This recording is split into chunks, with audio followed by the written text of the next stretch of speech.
Hi, it's Denise Young. I'm doing this video to help you determine if your fire extinguisher is part of the recall that Kidde just put out. They're doing a recall on a bunch of the plastic handled trigger style and the push button ones. None of the commercial ones are involved in it or any of their Badger brand ones. They have recalled these because apparently the trigger can get clogged, the nozzle can get clogged and requires too much pressure to try to make it go off, and apparently it's become serious enough that the government has stepped in and made them do a recall on a huge span of years. So this one in particular does have the recall. What we do is first we determine that it is a Kidde brand, so it is a Garrison, which is a subsidiary, but if you didn't know that, it does say under the contents manufacturer, it says Kidde, so K-I-D-D-E. Okay, and then they want you to look for the model number, which says model number, not all the other numbers. Some of these other numbers are just numbers, so you have no idea what they are. When you look at the little cheat sheet that they give on their website, it shows that it could be over here. It just kind of could be anywhere on this sticker. So it says model number. So mine is model number 46-0092-2. I'll put up a link to the website with all the model numbers so that you can check yours. So that's the first thing you want to check.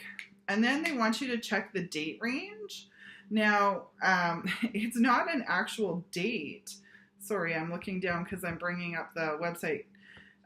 So it needs to be between, they want you to look at this 10-digit number. They only want you to look at the 5th to the 9th digit, and it has to be between 00212 and 22717, and that would be the right date range. It's not a date, it's a manufacturing code that gives them what dates they manufactured it. That's only good on the ones manufactured from 2007 to 2017, so a 10-year span.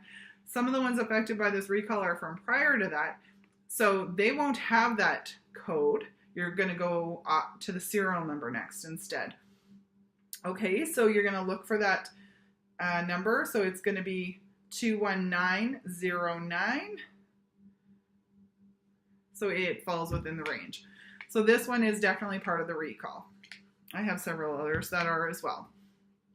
And so then if you have one that doesn't have that sticker, then you go to the serial number. Serial number is typically going to be in this sticker area where it has the ULC and everything else. It'll have the serial number. And those are the numbers that you need. So then once you determine that you have a fire extinguisher that is part of the recall, you need to try to get a hold of Kidde. Now, I'm going to give you the phone numbers right away. They are hard to get a hold of right now, so you're going to have to be patient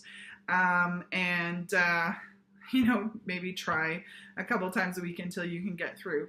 Right now, it's just sitting on hold, sitting on hold, sitting on hold, and then giving you a message saying you can leave a message or wait on hold, and then it hangs up on you no matter what you pick. So I'm sure they're just overloaded and their system probably can't handle it.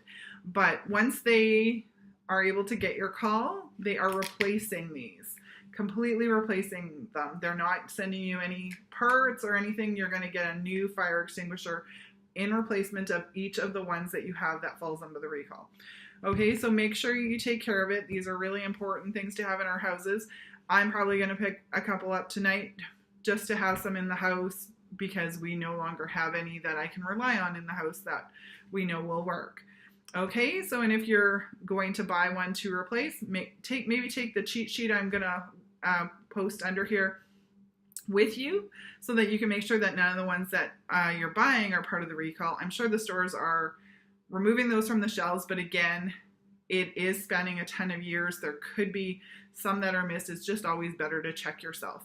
Okay, so hopefully one more thing I wanted to mention before I go is to make sure you keep your fire extinguishers, as when you get your new ones, there's supposed to be instructions on how to return this one. and the defective ones, I guess they want them back. They probably need to do testing. Who knows what they have to do, or maybe they need it in order to make their claim against their losses. I have no idea how that will work, but either way, they want them back. So keep it so that when you get your new one, you can send it back to them. Okay, so hopefully that helps you. And I know the information I saw online was a little bit convoluted, so it took me a little bit to figure it out. So I'm hoping that will help everyone figure it out. And otherwise, good luck getting a hold of them, and hopefully you have a great day.